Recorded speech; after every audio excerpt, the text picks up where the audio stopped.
দেখুন 18ই আগস্ট থেকে প্রতিদিন সন্ধ্যে 6টায়। অবশেষে জলসা আরও একটি নতুন ধারাবাহিকের টাইম স্লট ঘোষণা করল। সম্প্রতি শুরু হলো নতুন ধারাবাহিক লক্ষ্মীচাপী। এ কারণেই বন্ধ হচ্ছে বুলেট সরোজিনী। নতুন সময়ে দেওয়া হয়েছে গীতা এলবি। এবার আসছে নতুন ধারাবাহিক কম্পাস। কম্পাসের বেশ কয়েকদিন আগেই প্রোমো সামনে এসেছে, তবে প্রোমোতে সেরকম ভালোভাবে কোনো কিছুই দেখানো হয়নি। শুধুমাত্র কলেজ এবং নায়ক নায়িকাকে দেখানো হয়েছে।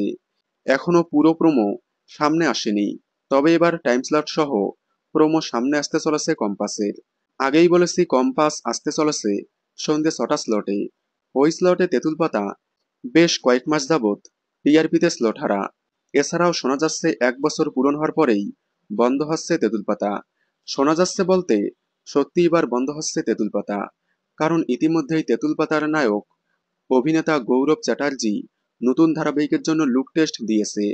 তার মানে বোঝাই যাচ্ছে খুব শীঘ্রই বন্ধ হচ্ছে তেঁতুল পাতা, আর ওই স্লটেই দেওয়া হবে নতুন ধারাবাহিক কম্পাস। যেহেতু তেঁতুল পাতার বিপরীতে অপোজিট ধারাবাহিক টিআরপিতে সেরকম ভালো ফল দেখাতে পারছে না, তাই ধারণা করা হচ্ছে কম্পাস খুব সহজেই স্লট দখল করে নেবে। খুব সম্ভবত আগামী 18ই আগস্ট থেকে সম্প্রচার হতে পারে কম্পাস। আপনারা নতুন ধারাবাহিক কম্পাস দেখার জন্য কতটা এক্সাইটেড কমেন্টে জানাবেন।